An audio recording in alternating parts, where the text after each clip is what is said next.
Can you dig it? Can you dig it? Alright, so we're live. Alright, so today's date, December 12, 2018.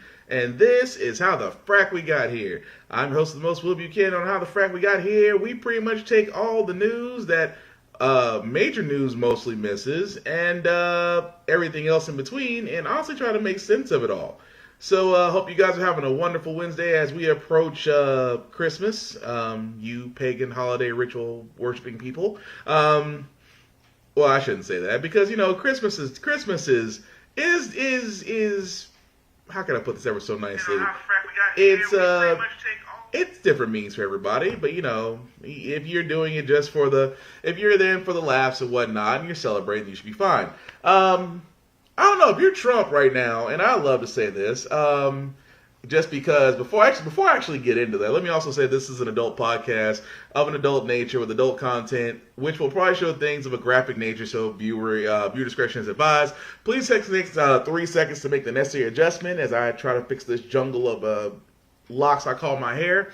Okay, so going back into it, guys, it's been a great week for us if you really consider television.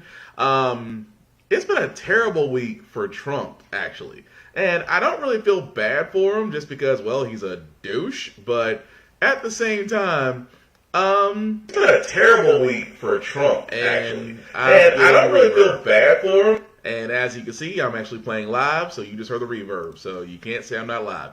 Anywho, pretty much, how can I start this off the best way I know how? I don't want to necessarily start with Trump.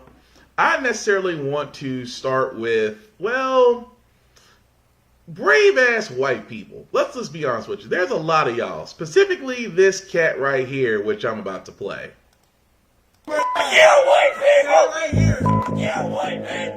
We're white men. We did everything. We built the modern world. Europeans. Built the modern world. We invented science industry. We invented science industry. And you want to tell us to stop because, oh my God, we're so bad. Where did we invented the modern world? I feel you. We invented the modern world. We saved billions of people from starvation. We built modern civilization. White people are the best thing that ever happened to the world. They're so amazing. I love myself. And I love white people. Yeah, white people. Yeah, white men. We're white men. We did everything. I don't hate other people. I just love white men. I just love white men. I'm not a white man. I'm best.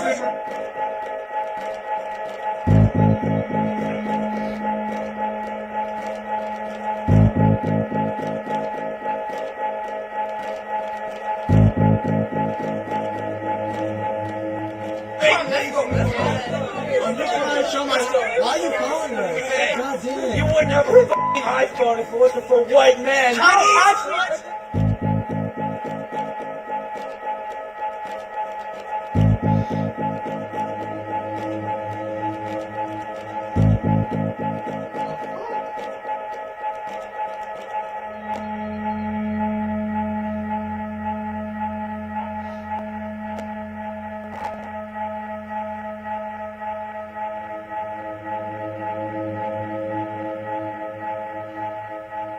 I'm just walking, bro. I love white people. Yeah, well, I mean, if you didn't catch it the first time, apparently he loves white people. Now, I'm going to be dead honest with you guys. Usually when I hear that kind of stuff, of course, I've talked about this on many of the podcasts, it is the Trump effect, which basically emboldens a lot of Caucasian individuals, mostly males. I haven't seen a lot of news articles and things of that nature where women have came out and just sat there and did exactly what this fool just did, and basically decided to berate. Now keep in mind, you are welcome to all your free speech you have available. Here's the problem. When you decide to go beyond that and start sticking your nose in really to an area to where, I'm going to be honest, I would have laid the guy out. That's just me. I mean, you can sit there and say love white people. Okay, I'm walking this direction. Once you walk in my direction, you're no longer practicing your freedom of speech. You are pretty much asking to get punched. And I keep saying this every year. And I showed one clip where one guy literally got a 2-piece and a biscuit on an NYC subway because he came up to this one individual who he couldn't take it anymore. Laid the man out. And it was amazing where someone sat there and said, "Oh, that's terrible. You shouldn't be doing that." No, he pushed him. In the same sense for that individual, which, by the way, later on in the story, Columbia did actually expel him, so he actually got kicked out of school because, again, he pushed it. So that's why I always tell folks, I'm like, you are welcome to say whatever it is that you want. I'm always going to be an advocate of freedom of speech. The problem is when you decide to be a dick. When you decide to be a dick, dicks get hit. And like I said, if somebody in that crowd, which I don't advocate violence, but at the same time, I wouldn't. It's hard for me to sit there and care if somebody got laid out. That's just me, especially after a speech like that, because that's hate speech. And I've said it before, and I've said it again. Hate and ignorance is not genetic; it is taught. And as long as it's taught, then ignorance is passed. And unfortunately, knowledge is passed more than ignorance. Otherwise, we have a lot less hated, bigoted people, and a lot more smart people. I shouldn't say smart ass people, but technically, there's nothing wrong with being a smart ass, because I'm a smart ass. So I just know that it's a time and a place for everything on that. But again, for all those, especially my Trump supporters who contact me between the hours of 2 a.m. to 5 a.m., really appreciate that. You can say whatever it is you want to about your president, which I'm going to get into a little bit later, because he's got a shitload on him right now. There's actually other stories that I want to get to first before I get to dear old Agent Orange. But again, folks, you are welcome to speak your opinions, but when you start pushing it to the point to where you're annoying a crowd, then at that point, anything happens falls on you. I don't feel bad for you at that point. But aside from that, there was another story that's actually local here in Nashville. Centoya Brown, I apologize if I'm mispronouncing her name. If you don't know her story, again, this is a prime example of how the justice system is broken. So let me go ahead and play it if you don't know her story. Convicted of murder at just 16. I am a completely different person. If you let me out, I will never go back to being that person. Her dream of freedom now denied, as the Tennessee Supreme Court ruled Thursday that Brown will become eligible for parole after her 69th birthday. You may be familiar with the story of Centoya Brown. I have covered her case extensively in the past, and just last week, Tennessee Supreme Court ruled she would have to serve 51 years before she is eligible for release. 51 years. For a crime she committed as a sexually enslaved 16-year-old. I've been able to help people, which is amazing. Young people. Meanwhile, Jeffrey Epstein, a billionaire serial sex offender, was given a year in a private wing of a county jail for sexually assaulting several teenage girls. This is why I do what I do, because when you put these two stories next to each other, it just shows the failures of this system. Standing alone, Centoya's case is one laced with tragedy from the very beginning. From an early age, she was subject to verbal, physical, and sexual abuse. I know one time, the first time he did something to me is when he choked me and I passed out. Because he said I thought he was a joke. At the age of 16, a 43-year-old Nashville realtor, Johnny Mitchell Allen, paid to have sex with her. She killed 43-year-old Johnny Allen after she said he offered to pay her for sex. During the trial, Brown said she feared the older man was going to kill her. Tanya Stafford is a human trafficking survivor who drove from Dallas, Texas to support Brown. It could have been me because I had those thoughts. I didn't act upon them. But when my perpetrator, I had those thoughts. And in 2004, despite being only 16, she was tried as an adult for killing Allen. But when you place her case next to that of billionaire and convicted molester Jeffrey Epstein, the failures of our current system become even more apparent. Epstein is a serial sex offender who abused girls who were younger than Centoya at the time of her crime. But unlike Centoya, Epstein was not hit with the full wrath of the book, because he happens to have a book of his own that is more powerful than any law or legislation in the current justice system. A checkbook with endless zeros. Talk of, quote, Orgy Island, where he would fly very powerful people to an island to have sex with underage women. Back in 2005, Epstein was accused of sexually assaulting a teenage girl in his Palm Beach home. Now we know the accusations continue to add up. But equipped with the best lawyers in the business and an exclusive membership to the Billionaires Boys Club, Epstein was able to negotiate a non-prosecution agreement that afforded him an absurdly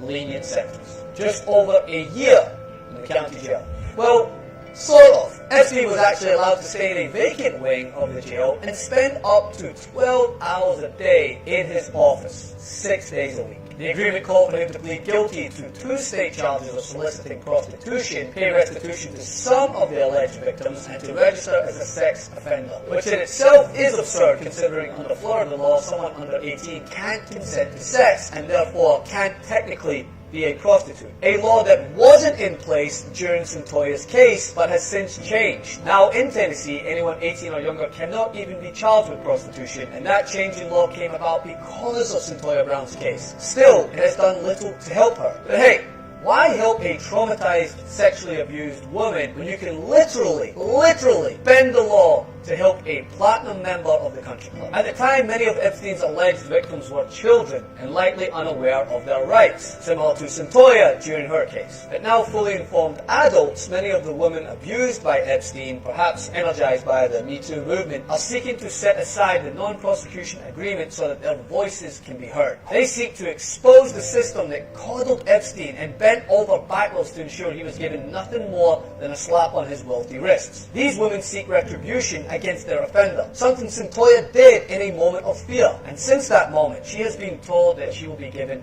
no respite and has to wait 51 years before she can be considered for release. There are 2 justice systems in this country. One that allows the rich and powerful to pay their way out of their crimes that they've committed, and one that anchors a woman to her jail cell for something she did as a child.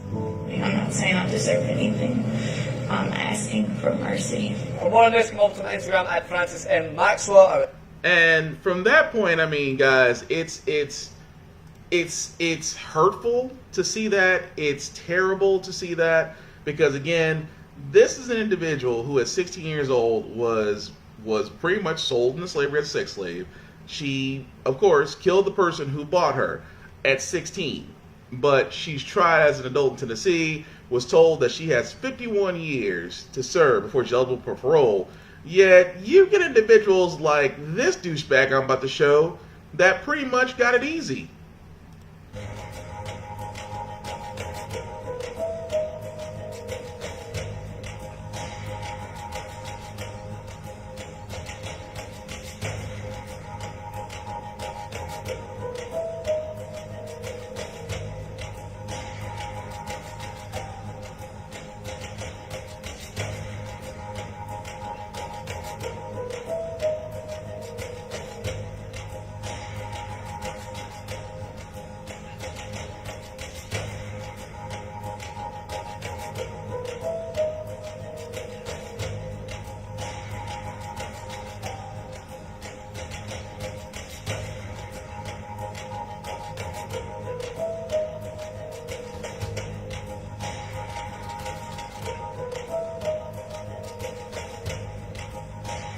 Mr. Anderson, do you have anything to say?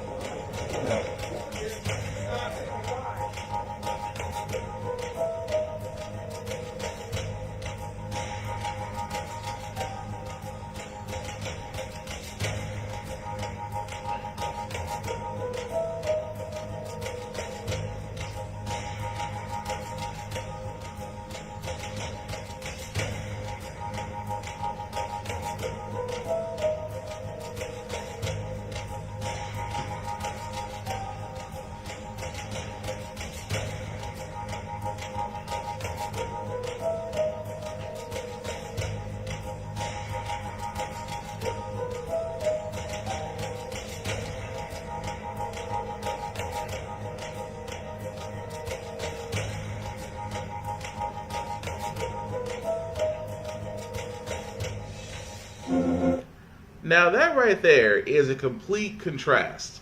Now, of course, you heard in the previous story where we talked about Jeffrey Epstein, you heard about the ex-Baylor frat boy.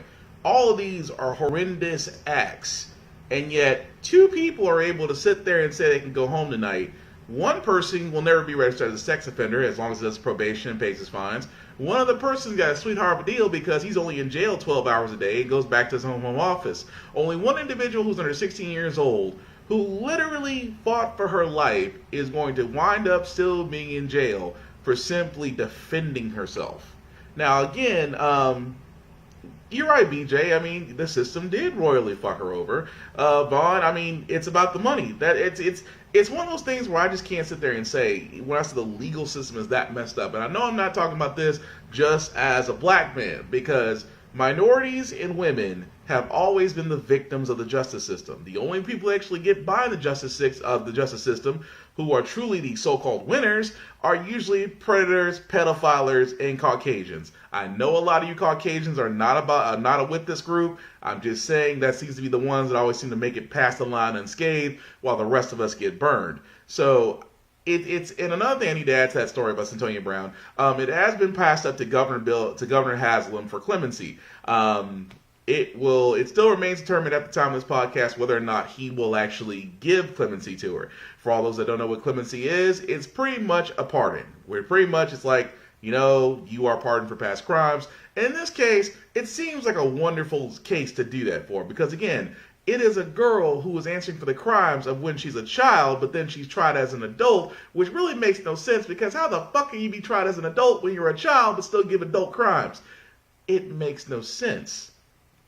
But then again, like you said, a white man with a checkbook can get through Congress faster than a Russian prostitute out of a Trump hotel. That's all I'm saying. But I still follow that story because, like I said, this tells you off the bat how broken the justice system truly is. It goes back to, yes, I mean, Just Dennis. Yes, it's like she got caught between a rock and a hard place. She's a tragic villain. I can't say she's a tragic villain. I say at this point, she is a victim. You can sit there and say she's a victim of circumstance. I do disagree with you on saying she's a tragic villain, that life is never fair. No. In the scales of justice, justice is blind because justice can't see. Justice can't be even. That's why you see the lady with the blindfold with the scales, because it's supposed to be fair and balanced. But anybody with half a brain cell that was listening to this woman's case is going to sit there and think to herself, she is not a killer.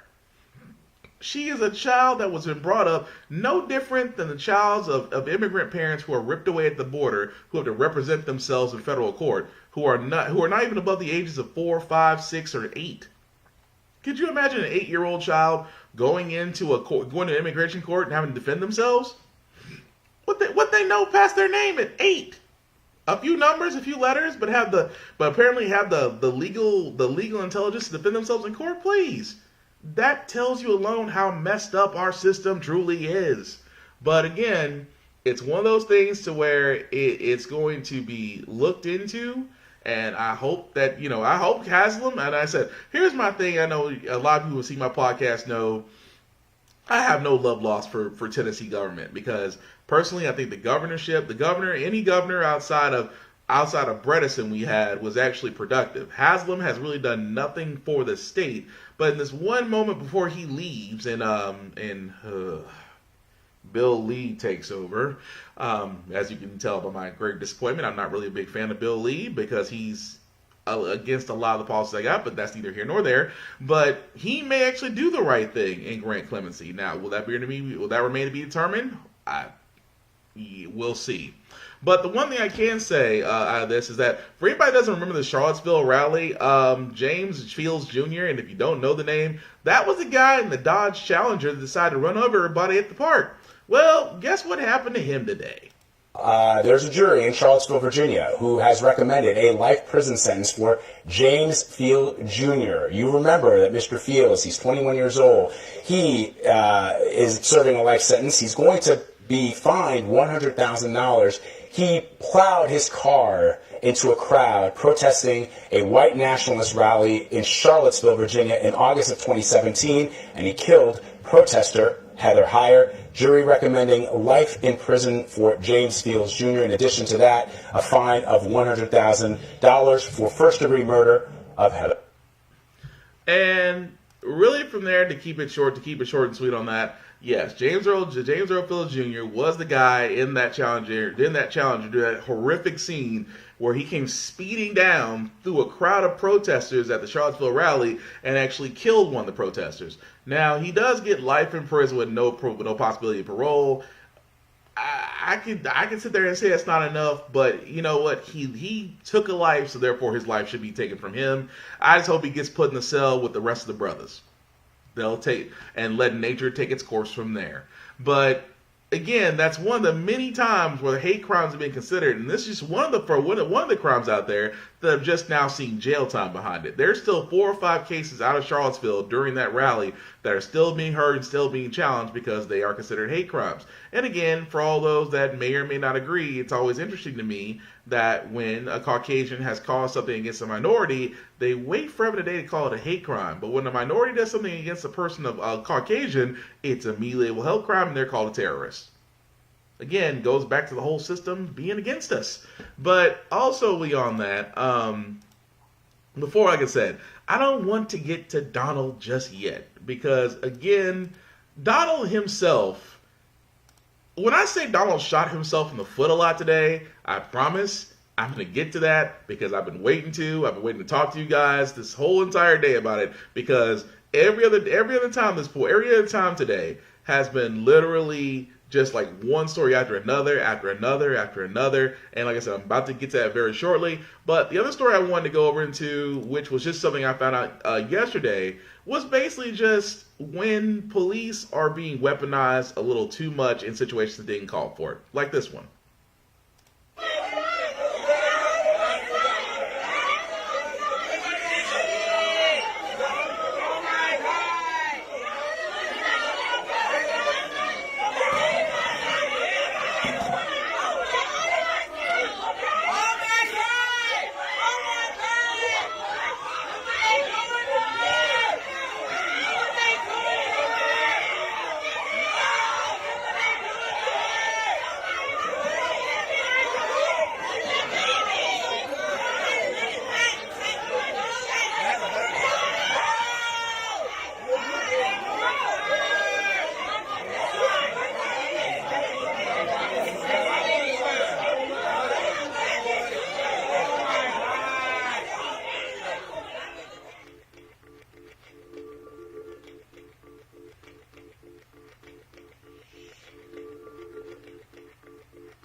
So, some background on that story, like I said, pretty much a woman going into the Department of Health Services in New York, didn't have a chair to sit in, and she had her 1-year-old son with her, so she decides to sit on the floor. Of course, police were called, and then she refused to leave, and then they decided to take it upon themselves to go ahead and forcefully remove the 1-year-old child from the mother. For all mothers out there, I think I can honestly speak for y'all on this. If anyone tries to take your child away from you, I'm almost certain there's a murder that's going to happen. Because especially from any mother, not just a black mother, if you try to take a child away, you try to take a mother's child away from her, have you not seen Wild Kingdom? I'm like, if you think female lions protect their cubs, imagine what a mother will do, especially when she turns around and considers you a threat.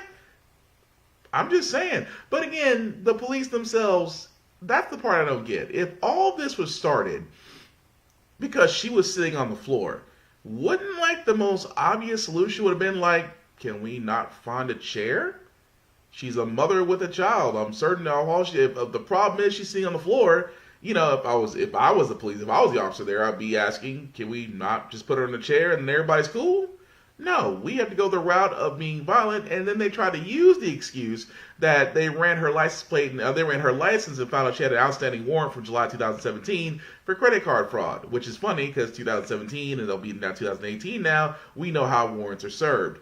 But again, they use that as a lackluster excuse to take her in. which, again, she was released actually earlier today without bail, and again, mysteriously without charges, because, the NYPD and its history of how they treat black folks is not really spotless.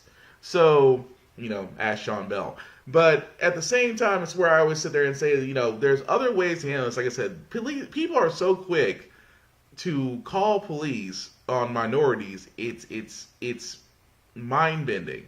It's like you weaponize police, and we're, to a point to where I am, like, for example, I'm not ashamed to say I'm 35 years old. Police don't bother me anymore.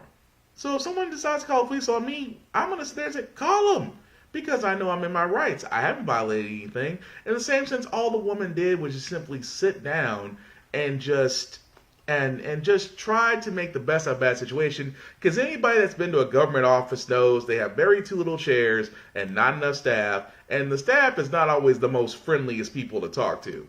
I'm talking about you, Department of Social Services in Nashville. I'm just saying, some of y'all can use customer service tips.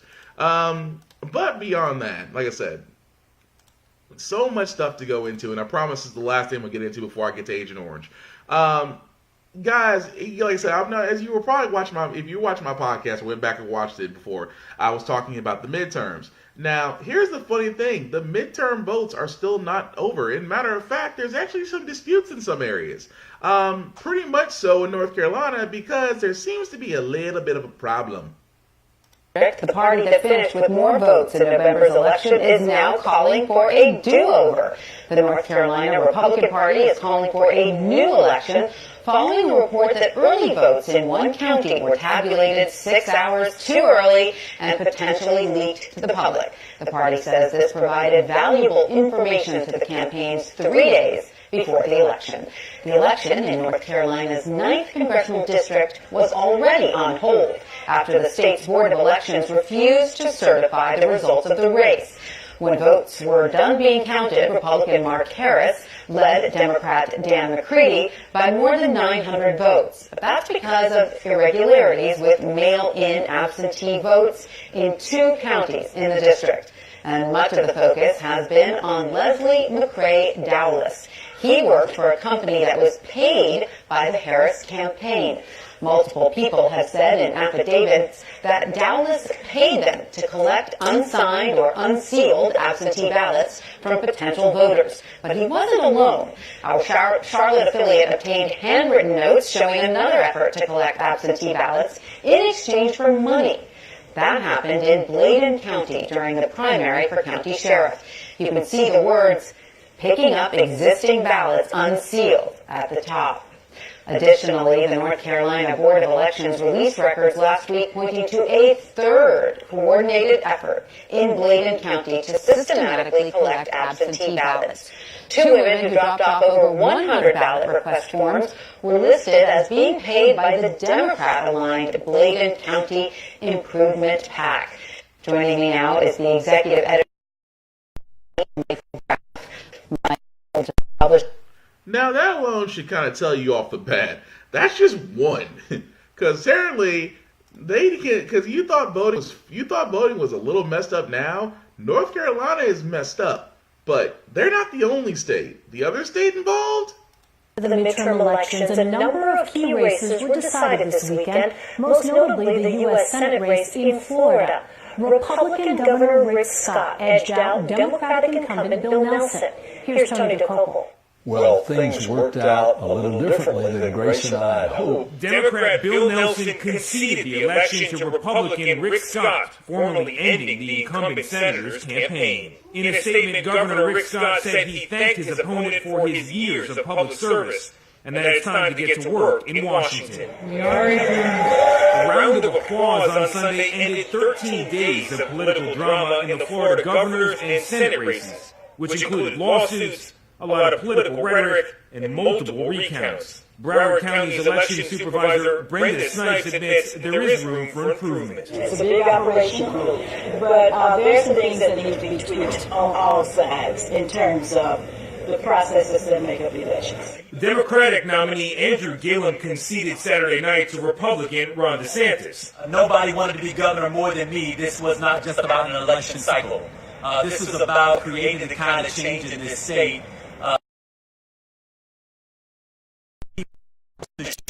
again. As Florida starts to certify their election results, California is nearing a historic completion of its own. Democrat Gil Cisneros won California's 39th congressional district, sealing a Democratic majority in Orange County, and turning what was once a Republican stronghold and the birthplace of former President Richard Nixon entirely blue. The party now also controls every statewide elected position.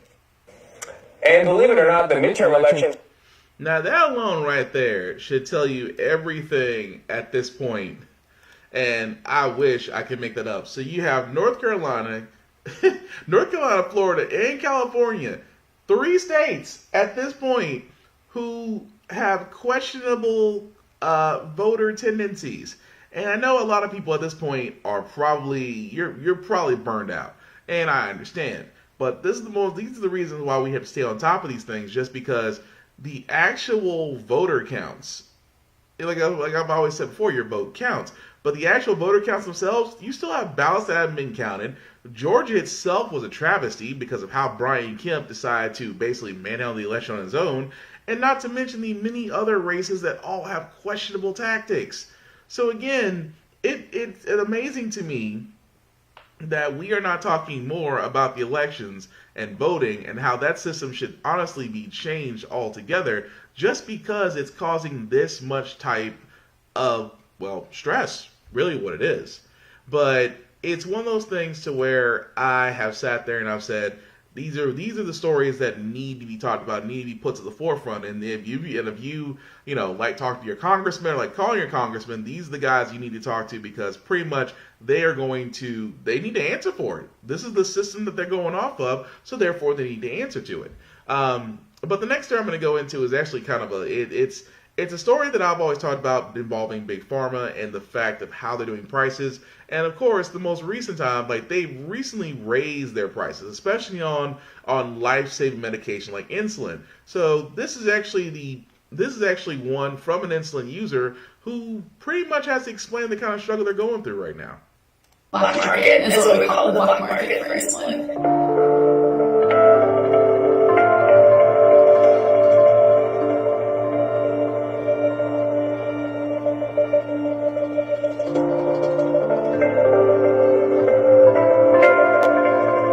Right now, I would have to pay for insulin out of pocket. If I purchase all of my insulin through my pharmacy, it's over $1,000 a month. All of my supplies together, if I wasn't reusing supplies or rationing in other ways, it would be over double my rent per month. I got scared that I wouldn't be able to afford it, and so I posted on social media asking friends for help. And luckily I'm connected, and I have other diabetic friends who did have a surplus of insulin. You know, that community, I would have to pay out of pocket, or I would end up getting sick. A type 1 diabetic has a matter of days before not having insulin can put them in the hospital, or they could die. What ends up happening is a lot of diabetics save up. We kind of call it a diabetic apocalypse because we don't know what's going to happen. Folks end up saving their whatever excess supplies they have, and so when they're expired, they end up circulating around to the rest of the community who can't afford to purchase through the farm. I've had type 1 diabetes since I was 4 years old. I grew up poor. My single mother often worked, but we were still poor, and so what happened was we sort of fell through the gaps. She made just slightly too much money almost all of the time to qualify for Medicaid or support, so we often had to pay out of pocket. I remember when I was really little, between the ages of 4 and 6, my family physician actually paid for the insulin out of his pocket so that we didn't have to. My biggest thing is that people think insulin rationing, well, that happens sometimes, right? It happens, and it's sad because when it happens, we see stories like 3 young people died within the past couple of years, and that makes news and that makes headlines. But what people don't understand is that insulin rationing happens a lot, and it happens in ways that we don't see because it doesn't make the news. For example, a poor family might have to prioritize getting insulin or eating sufficient food. For diabetics, both is important. I definitely remember splitting 2 eggs 3 ways with my sister, my mom, and myself growing up, and calling it a meal, or having 1 can of tomato soup and putting some water in it and calling it a meal. These are not things that we see because they happen within the home, but they're not going to make headlines because, well, it's just poverty. What we're seeing right now in terms of insulin is the prices are skyrocketing. And just coincidentally, it happens that the 3 major suppliers of insulin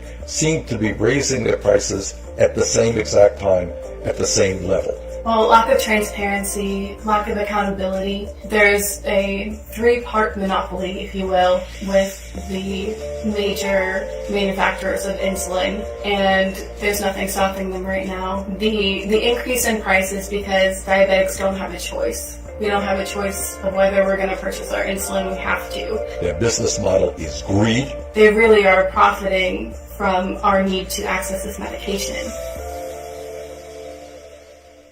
And that's actually very disturbing. I know, like, when I came across that video, Disgusting bastards. they really are. And it's where I sat there, and it's interesting to me where I talk about this. It's just that insulin is not the only drug out there that's being raised up on. Heart medication, nerves, things for PTSD. There's almost 600 pages of drug prices that are actually increasing over this year and the next year, basically as they call inflation. But it's always interesting to me where I've always sit there and said it best, and I say it again because a lot of people have heard Medicaid for all and universal in a single payer system. The thing about the single payer system is a single payer system does not allow a profitable market for healthcare companies. That's why a lot of these countries out here, like the EU, the European Union, Australia, China, places of that nature, they've all adopted to a single payer system, which means that it covers everybody. The thing about our healthcare system is, well, I'd like to say Big Pharma. What Big Pharma has done has lobbied Congress not only to lock off international pricing, which means that other markets such as Canada, China, Japan, Russia, and other countries out there who could offer the same medication that you get from the U.S. would offer at cheaper rates. But here's the thing: Big Pharma doesn't like to compete. So what have they done? They lobbied the FDA. The FDA, I should say. They lobbied them to basically lock out overseas drugs, which in this case is amazing to me because, let's be honest, some of the best drugs do come over from overseas if you're a marijuana fan, because, I mean, you brought the plant from down south up to here. And as you can see, it's being very helpful. But again, healthcare, like I said before, healthcare is a profit business, and that's the problem in the U.S. And until we finally hold these people accountable, and until we actually have a healthcare system, which Obamacare wasn't bad. It was a start until it was gutted. And when it was gutted, that's when it went downhill from there. But in the event that we ever do get down to a single payer system, then that will be different. Then that'll be better. But it's one of those things where I see people who are diabetics, people who take heart medication, things for nervousness, things for depression, bipolar. You can keep going down that list. You probably know someone who's affected by any of those conditions and takes medication for it, and now has to decide between food, rent, and utilities, or their medication to stay alive, and that is fucked up. But again, it's one of those things to where, if you love your congressman, or if you want to run for office, the first thing you better sit there and tell me is, we need to do away with this Medicare system and actually have a Medicaid for all, which might as well just go ahead and happen. But anyway, so finally getting to Agent Orange, because, like I said, been holding up on him, because Agent Orange had some wonderful, interesting, how can I put this?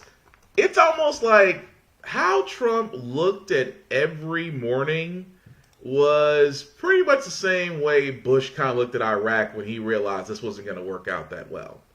And we're going to go ahead and start with the most recent one. Hopefully it plays.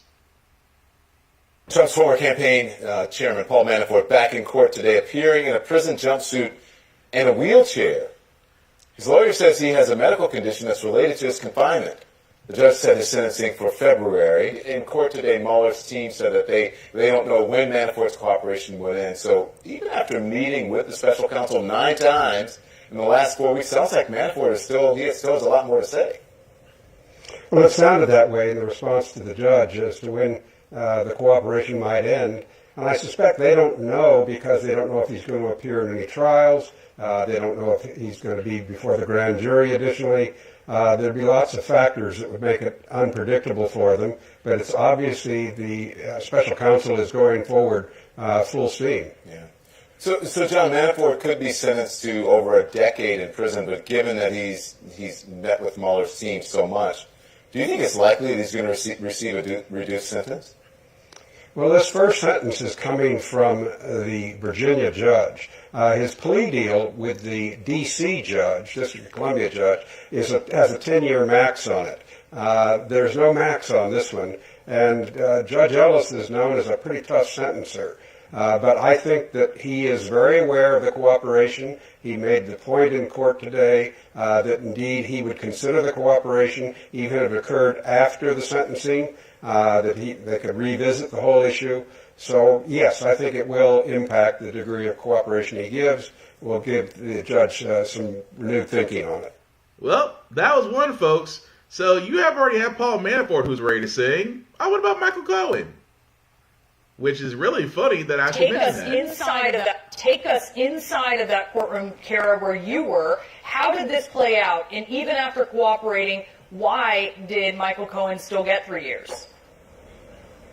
Well, Brianna, it was a very emotional day inside the courtroom here. And, one of the issues that the judge said when he was laying out this sentence, he told Cohen that, that the crimes that offense, the sentence should be amplified because of that. And so he said, it was really important to give him a sentence that reflected the seriousness of these crimes as well as reflect the importance of obeying the law. So the judge took a fairly stern tone here, despite after hearing from the special counsel's office saying that Cohen had been helpful to them, cooperative, and providing them information that was core to their mission, which is, of course, investigating Russia's interference with the election.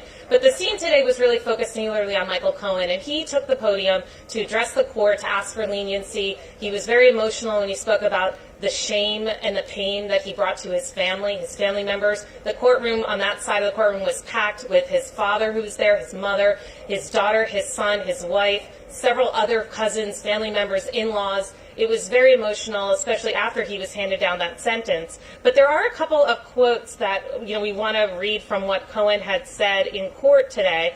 And one of them was that he said, "This may seem hard to believe, but today is one of the most meaningful days of my life. I have been living in a personal and mental incarceration ever since the day that I accepted the offer to work for a real estate mogul whose business acumen that I deeply admired." And Brianna, of course, he's referring to President Trump. And then he continued on with that, and he said, that I take full responsibility for each act that I pled guilty to, the personal ones to me, and those involving the President of the United States. Now, Michael Cohen was sentenced to 3 years in prison. He's paying over $1 million in restitution. He will face, he pled guilty, of course, to these 9 counts of tax evasion, making a false statement to a bank, campaign finance violations relating to those payments to Stormy Daniels and Karen McDougal, and lying to Congress about how long he continued to negotiate a potential building of Trump Tower in Moscow as the presidential campaign wore on. So the judge today is saying, these were serious offenses, sentencing him to 3 years in prison, over $1 million in restitution and fines, and Michael Cohen will report to prison on March 6th. Now, the funny part about that entire sentence is that basically we're not done. No, it's actually a third too. Because now tonight we have learned about something else really important that is going to happen that same day after Cohen is sentenced. It's going to be just hours after Cohen's sentencing, in a hearing that is set for a D.C. courtroom at 3:15 Eastern Time Wednesday afternoon. In the case of Maria Butina, she's accused by prosecutors of being a foreign agent working secretly on behalf of the Russian government in this country to influence the Republican Party, the conservative movement, and potentially the 2016 election. We learned today that Maria Butina's case is coming to an end. Prosecutors and defense lawyers telling the judge today that they had reached some kind of resolution for her case. They also asked the judge to schedule a hearing in which she could change her plea. Maria Butina had previously pled not guilty, so wanting to change her plea implies that she now intends to plead guilty. Then ABC News was first to report tonight that in conjunction with her guilty plea to a conspiracy charge, Maria Butina will also agree to cooperate with federal, state, and local authorities in ongoing investigations. CNN then soon added the fact that, or the report that Butina has already started meeting with prosecutors as part of this deal. If this ABC and CNN reporting is correct, that means that on Wednesday afternoon, the judge will be hearing Maria Butina's guilty plea, and we presumably will have some public-facing indication of the kind of cooperation deal she is making in conjunction with that plea. I should tell you, the Daily Beast has just matched that reporting from ABC News and CNN, and in their report, they're adding some sort of incredible details that they say are quotes from the plea agreement. And again, NBC News has not confirmed this reporting, but here's two examples of what the Daily Beast is citing tonight, saying that this is from the plea agreement that we will see in court when Maria Butina has her hearing to change the plea. Quote, Butina helped arrange a trip to Moscow for NRA leaders in December 2015. She pushed for those Americans to visit with senior Russian politicians, according to the plea deal. The Americans on the trip met with Sergei Lavrov, Russia's Minister of Foreign Affairs, and Dmitry Rogozhin, a Putin deputy. After the trip, Maria Butina sent a message in Russian to the Russian central bank official to whom she basically reported as part of this alleged foreign agent scheme. Her message had two translations in the plea agreement. The first translation, about these NRA officials going to Moscow in December 2015, said, quote, "We should let them express their gratitude now. We will put pressure on them quietly later." The second translation, the alternate translation in the plea agreement, according to the Daily Beast, said, quote, "We should allow them to express their gratitude now and then quietly press." So again, that was a trip to meet with Russian government officials in Moscow. Now, I'm just going to go ahead and cut that short because that alone is worth the price of admission, folks. How can we okay, Paul Manafort being sentenced because he had once accepted a plea, come to find out that he lied about it, so he's getting the book thrown at him. Michael Cohen, who has been sentenced to 3 years because he took a guilty plea, and let's not forget Michael Flynn, who's about to get immunity because he's given substantial evidence, and then the proverbial icing on the cake, the so-called Russian femme fatale who swore up and down she's not a Russian agent is now turning state's evidence.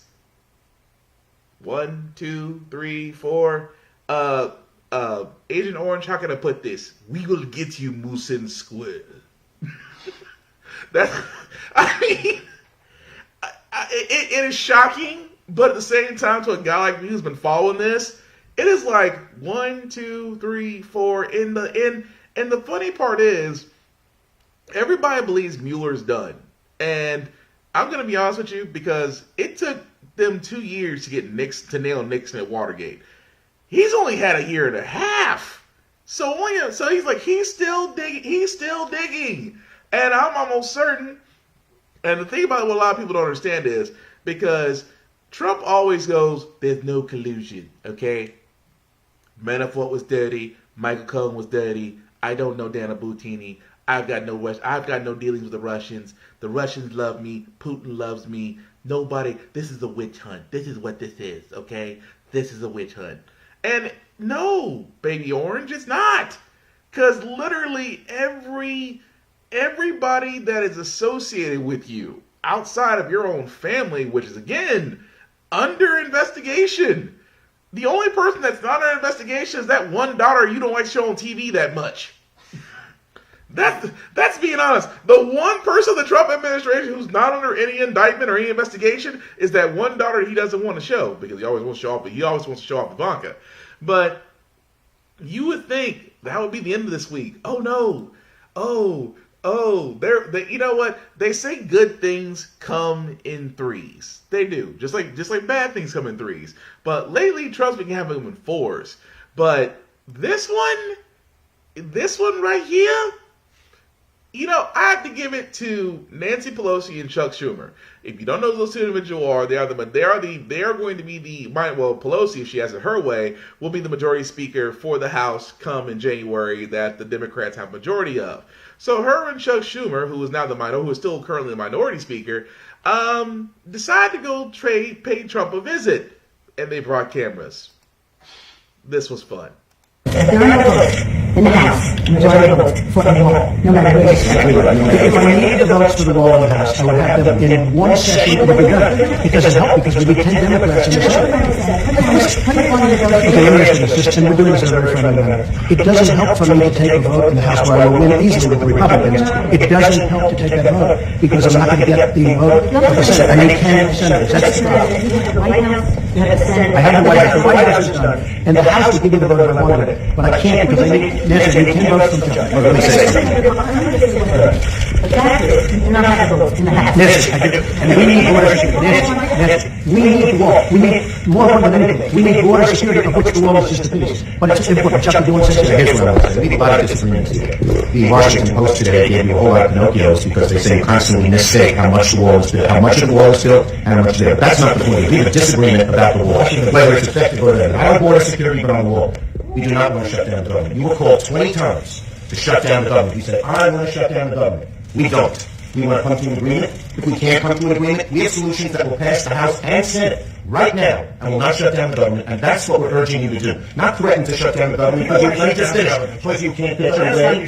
Yeah, let me say something, Mr. President. You just say, my way or we'll shut down the government. We have a proposal that Democrats and Republicans will support to do a CR that will not shut down the government. We urge you to take it. And if it's not good border security, I will take it. Very good border And if it's not good border security, I will take it. You're bragging about what has been done. We want to do the same thing we did last year, this year. That's our proposal. If it's good then, it's good now, and it won't shut down the government. We can build them. Let's debate it, right? Okay? Yeah. Okay. So let me pause this right here for a second, and I want to point out something. For the next 30 seconds, pay attention to this guy right here, because I promise you, it looks like he went to sleep. Let's debate it. To avoid frankly the fact that we need border security. I think we all agree that we need border security. Yes. See, we get along. Thank you, everybody. You say border security at the wall. Can you have border security without the wall? You need the wall. The wall is a part of border security. What it means to have border security. No, we need border security. The wall is a part of border security. You can't have very good border security without the wall. that is a political promise. Border security is a way to effectively honor our responsibility. Yes, they're saying you can do border security without a wall, which is wasteful and doesn't solve the problem. It totally solves the problem. And it's very important. When we came to the place, we said, one of the these Americans who have needs. The economy has, people are losing their jobs, the markets are moved. Our members are all We have the lowest unemployment we've had in 50 years. 50 people of the Republican Party have lost it after losing their offices now because of the transition. People are not. We can't get in the Senate. We can't get in the Senate. Excuse me, did we win the Senate? We won the Senate. When the president brags that he won North Dakota and Indiana, he's in real trouble. I did. Let me say this. We did win North Dakota. This is the most unfortunate thing. We came in here in good faith, and we're entering into this kind of a discussion in the public view. But it's not bad, Nancy. No, it's called transparency. I know, it's not transparency when we're not stipulating a set of facts, and when we want to have a debate with you about saying we confront some of those guys. You know what? We need border security. That's what we're going to be talking about, border security. If we don't have border security, we'll shut down the government. This country needs border security. The wall is a part of border security. One thing I think we can agree on is we shouldn't shut down the government over a dispute. And you want to shut it down. I'm not talking about. The last time, Chuck, you shut it down. No. And then you opened it very quickly. And I don't want to do what you did. 20 times you have called for, I will shut down the government if I don't get my wall. None of us have said it. You want to know something? You said it. I'll take it. Okay, good. You know what I'll say? Yes. If we don't get what we want, one way or the other, whether it's through you, through a military, through anything you want to call, I will shut down the government. Okay, absolutely. And I am proud, and I'll tell you what, I am proud to shut down the government for border security, Chuck, because the people of this country don't want criminals and people that have lots of problems and drugs pouring into our country. So I will take the mantle. I will be the one to shut it down. I'm not going to blame you for it. The last time you shut it down, it didn't work. I will take the mantle of shutting down. And I'm going to shut it down for border security. You shouldn't shut it down. Thank you very much, everybody. Thank you. Yep. So, that happened. Now, the funny part about that entire scene, folks, you literally heard it from the horse's mouth. He sat there and he said that if the government is shut down, it will be because of what I didn't get. So aside from the fact of Nancy Pelosi and Chuck Schumer letting him know of certain things he can't do, like, for example, you didn't have the votes, because if you had the votes, you would have pushed it through, just like you pushed through your bullshit tax plan that pretty much gave the 1% the higher cuts and almost virtually eliminated the middle class, pretty much increasing the poverty line. So again, if you had the votes, you would. Which Nancy Pelosi sat there and said, Mr. Trump, your balls. I'm just saying a little small right now. But Chuck Schumer, I have to give it to him. Chuck Schumer is a slick sumbitch. The reason why he sat there and pretty much put him on record and saying, so you're saying if you don't get what you want, you're going to shut down the government. He goes, yes. And Mike Pence, who's asleep in the corner, you think he would have woke up and been like, wait a minute now, don't take that, don't take that promise. But Mike Pence, which reminds me of those dolls that used to have that string, I'm thinking to myself, can someone just pull that sucker's string so he can start talking? He's sitting the whole time just, I'm like, it's like, you know what it is? It's like watching one of those robotic atomics that just aren't working right, like the speech is affected. You know what that basically is? That is Michael Bay's version of Bumblebee sitting right next to President Trump. Looking left, looking right, not saying shit. And in a way, Vaughn, you could be right. And he's like, he might be letting Angel Orange shoot himself in the foot. BJ, you got a point too. It does let this propped him up. Pence was like, he won't say fuck this shit, I'm out. Pence thinking about them boys. Well, I wouldn't be surprised though. But here's the funny thing about that. The reason why I bring that up again is just that this wonderful, wonderful gift of a week that Trump has decided to give us. He decided to let some flags. He decided to, throw in some, I'd call them alternative facts, because he likes saying alternative facts. So it's funny where he says a lot of the wall is being built. Really? Let's find out. Manner.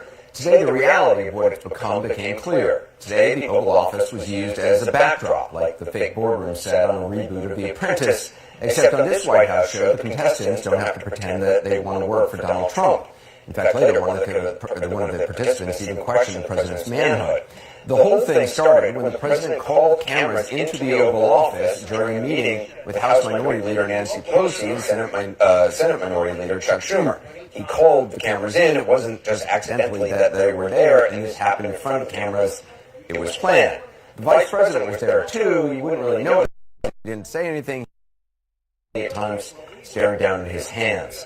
Well, the president tried to both star in and produce the show. Now, it might have gotten away from him a little bit with the top congressional Democrats not going along with the script he had in mind, but certainly taking part in the made-for-TV event. We've gained in the Senate. Nancy, we've gained in the Senate. Excuse me, did we win the Senate? We won the Senate. When the president brags that he won North Dakota and Indiana, he's in real trouble. I did. Let me say this. We did win North Dakota. It's called transparency. I know. It's not transparency when we're not stipulating to a set of facts and when we want to have a debate with you about saying we confront some of those facts. You know what? We need border security. That's what we're going to be talking about, border security. If we don't have border security, we'll shut down the government. And that, in the middle of jabs and interruptions, the grandstanding of the Real Housewives reunion techniques was the main substance of the show. Perhaps this was orchestrated by the president to appeal to his base, to make him look tough, to create headlines that would distract from the constant headlines being made by the Mueller investigation, or as Maggie pointed out, to distract from the Cohen sentencing, which may happen tomorrow, or more on the Cohen case, where we may learn tomorrow. Whatever the motive, the president wanted to make one thing clear. He says he wants his wall, and if he doesn't get the money he wants for it, in 10 days, he'll shut the government down. If we don't get what we want, one way or the other, whether it's through you, through a military, through anything you want to call, I will shut down the government. Okay, so the president says he'll shut down the government. He can do that, I suppose, if he wants to, and we'll get into whether or not that's a smart political play for him or not. But what we'll deal with first is what it always seems like we deal with when it comes to this administration, the immigration issue, and that is, simply put, the lying. The lying about facts. Because you can argue for or against the merits of the current immigration policy all you want, or the border wall, but if you do it, you got to at least have basic facts right, especially if you're the President of the United States, or at least you should. So again, that's where we're starting right now. Keeping them honest, first about the President's claims about a new wall. One thing that I do have to say is tremendous amounts of wall have already been built, and a lot of wall, when you include the renovation of existing fences and walls, a lot of wall has been built. We don't talk about that, but we might as well start because it's being built right now. But the wall will get built. A lot of the wall is built. It's been very effective. A lot of the wall has been built, but they don't talk about that very much because they don't want to make a big deal about the wall. If there was actually new border wall being built, do you think they wouldn't have actually moved the whole White House down there for a couple days to show us? Keep it honest, the wall has not been built. Not a lot of it, not tremendous amounts of it, none of it. The wall that the president promised over and over and over again that he would build, that has not happened. The big, beautiful border wall, that Mexico was going to pay for it, it does not exist. The only new wall, and it is a very strong one, sits on the border between much of what the president says and the facts. People are pouring into our country, including terrorists. We have terrorists. We caught 10 terrorists over the last very short period of time. 10. These are very serious people. Our border agents, all of our law enforcement has been incredible what they've done. But we caught 10 terrorists. These are people that were looking to do harm. We need the wall. We need, more important than anything, we need border security, of which the wall is just a piece. So keep it honest, we checked with the Department of Homeland Security. They didn't have any specific information about 10 terrorists being caught over the last very short period of time, as the president said. The Department of Homeland Security referred us to previously issued information not specific to the border wall or to the southern border at all, referring to efforts all around the world to prevent people on terror watch lists or suspected terrorists or people who have connections to terrorism suspected of trying to enter the U.S. On average last year, every day, the Department of Homeland Security says that they stopped 10 people tied to terrorism or suspected of from trying to travel to the United States. Has nothing to do with the wall or even the southern border per se. It's, in embassies overseas trying to get visas. It's all over. In fact, a State Department terrorism report released just back in September, so under President Trump, said that by the end of 2017, there was no credible evidence of international terrorist groups establishing bases in Mexico, working with Mexican drug cartels, or crossing into the United States from Mexico. That's the President's State Department. In the meeting, the President also touched on a favorite Fox News talking point, the notion that people are pouring over the border, bringing in disease. After the meeting, he talked about it again. Democrats, or most of them, it's hard to believe, but most of them want open borders, and that leads to crime and leads to other problems. And, one of the problems that people don't talk about, you have a tremendous medical problem coming into a country. Communicable disease. I don't like talking about it. Again, if there was huge amounts of communicable diseases being carried across our southern border, do you think he wouldn't want to talk about it? Democrats aren't calling for open borders. They might not want to approach the issue the same way as the president, but open borders, that's not an argument the Democrats are actually championing. B, there's no evidence of tremendous problems of people coming into the country bringing communicable diseases. There's plenty of communicable diseases here, by the way. They're already here. Keep in mind, the medical journal The Lancet says the stereotype that migrants are disease carriers is one of the most prevalent myths about migration. Just last week, it issued a new report with international data analysis calling it just that, a myth. It might be an effective fear tactic, but it's not based in fact. Look, we know this is all the same refrain to the same old song. The lies the president told today about parts of the wall already being built. He's been whistling that tune for a while, even after it was proven to be untrue. Back in March, the president tweeted this: "Great briefing this afternoon on the start of our southern border wall." Oh, look, there's a picture of our new southern border wall. That's the one that Mexico is paying for. Keep in mind, that's not the start of a new southern border wall. And the pictures the president included in that tweet, our Gary Tuckman went to check it out, went to that place in Calexico, California. Those pictures of the supposed start wall, it was replacement fencing of existing wall. Of existing fencing, nothing new. Gary spoke with the local mayor and a Mexican official as well. So again, guys, Anderson Cooper said it best. It's bullshit. To say what Trump has said. I mean, all it really was at this point was the so-called wall was actually just fencing. Fencing that was going to be replaced anyway because the previous fencing was basically put in as part of a budget. So, needless to say, the wall has not been built. Immigrants are still being held at the border. Kids from immigrant families are still being held in ICE detention centers. Oh, and they're actually having issues of sexual allegations, rape, and assaults happening in those ICE detention centers that they don't want to talk about because, Trump only hires the best people. So, again, guys, I mean, this whole week itself has literally been, I like to call it the beginning of the end, is what I call it. Not only do you have four people, three of them that were very close to you, have now all turned state's evidence and will more than likely be testifying against you. Your boyfriend Putin has turned his back on you. Your best buddy Kim Jong-il is ready to fire missiles at you. And the last time I checked, no one's seen the first hostage. She came up with her Be Best campaign, which is really hypocritical since you're the fucking bully. But again, Trump, if you look at Trump's life, well, this is just a witch hunt, this is just fake news. Eventually, when is it going to be to where I've always told my favorite Trump supporters who will probably be watching this between the hours of 2 a.m. to 3 a.m., because that's when they take the aluminum foil hats off, when is it going to be enough?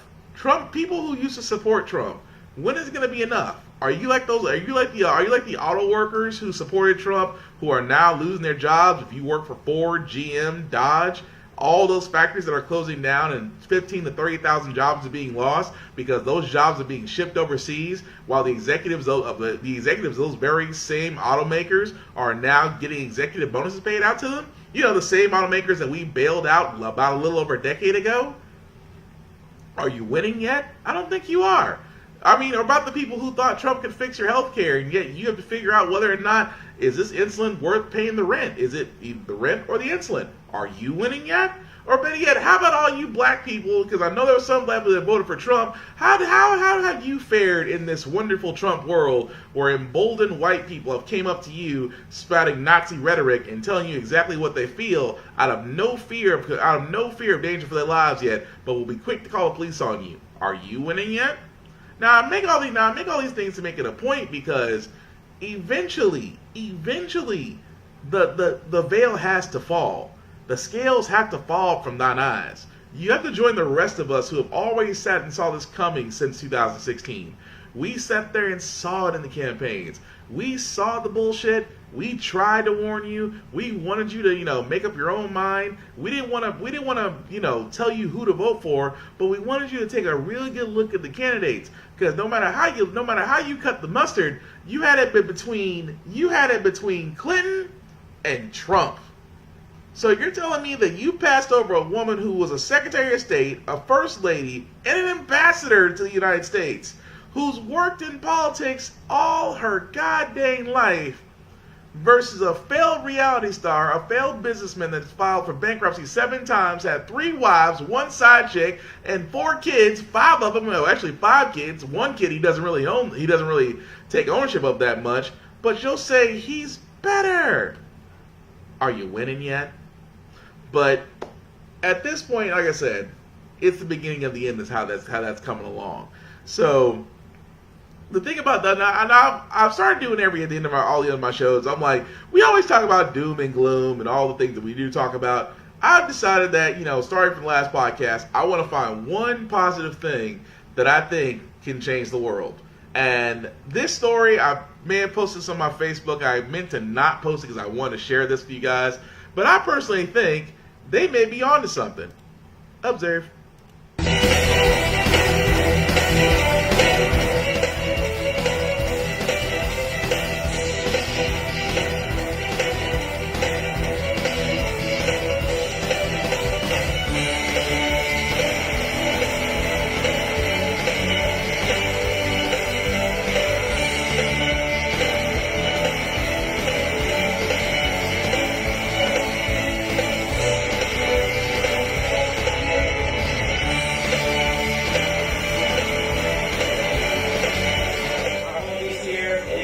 Homies here.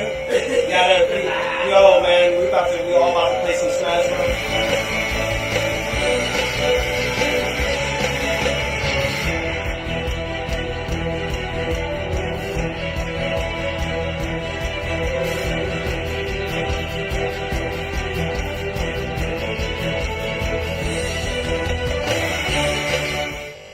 Now, what's actually cool about that story? Everything. Is right, thank you, Thomas. Everything. Because the thing about this is, and I know I've talked a lot about police, and I've talked about their view toward minorities, and I've talked about the extreme excessive force and lethal force that they usually use sometimes. But in this particular case, I personally believe there is a solution there. Because no matter how you cut the mustard, among all men, we all play video games. And it doesn't matter if you have a badge or not. The simple fact of the matter is that young man, the young man in that video clip I just played, simply turned around and asked the police, who come up there for a noise complaint, and trust me, I've had a few where they came and said, well, we had a noise complaint. I could have my headphones on, I could have the TV turned to mute, I could have all the sound going through my headset, and I could be the only one in this place, and it's quiet as a mouse, because the TV's on mute, the sound's coming through my headphones, and I will still get calls about noise complaints. But the cop would sit there and the cop that came over there was like, oh, I can't hear shit, it's just you. And he would sit there and saw me playing video games. But never have I considered asking the law enforcement officer, hey, you want to play? I mean, because here's the thing. I personally believe video games could be the path to improve relations between law enforcement and guys like us. Now, I know it seems far-fetched. I know this is a 1 in a million story, but think about that for a second. The young man offered the officers, hey, you guys want to play Smash with us? Think about that. Now, I know as officers, you guys are some of you. I know there's some of y'all who are good cops, and the rest of you, but you know, to a point to where a guy goes like, hey, you've had a rough shift. We'll play a few rounds of video games with us, you know. At least you can sit there and justify the trip.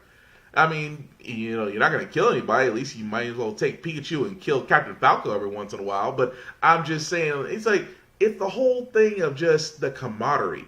And I've always said it best. About two things I say about officers. Number one, I understand you deal with a lot of dicks. You do. But for the majority of us who just want to go through life and be cool, it's one of those things where it's just one of those things where I just sit there and go, there's a level to where communication can happen. And I know it's a fool's dream. I'm, greater fool here. I know it's a dream in itself, but I still think there might be something there that actually could be good. What do you say, Vaughn? No one playing you in a fighter game will find peace, Will. Look! Okay, this ain't about me, all right? I know I'm competitive in video games. Thank you, Vaughn, for that. I know. Savage. I know I'm competitive in video games. But you know what? I just want to find people who are just as... Really, LaRonda? You going to sound them? You know what? That's because they... You know what, folks? Two people that know me. Okay, confession time. Since we're going to do that, fine. I'll go ahead and say it. Yes, I am very competitive when it comes to fighting games. Savage. I am not to the point to where I'm a dick. Now, do I want to win? Yes. Your soul is mine. Really? Just foolishness. But I'm not to the point to where I'm just, overall berating. I'm not the 5-year-old kid on Xbox Live telling you to go tell your mother what she could have done with you when she should have swallowed you. I'm not saying that. But am I competitive? Absolutely so. But again, this isn't about me. This is me pointing out this wonderful thing because, like I said, in a situation that could have went very, very south, very, very fast, turned out to be peaceful, and actually something actually good came out of it. And that to me is like, okay, that gives me hope.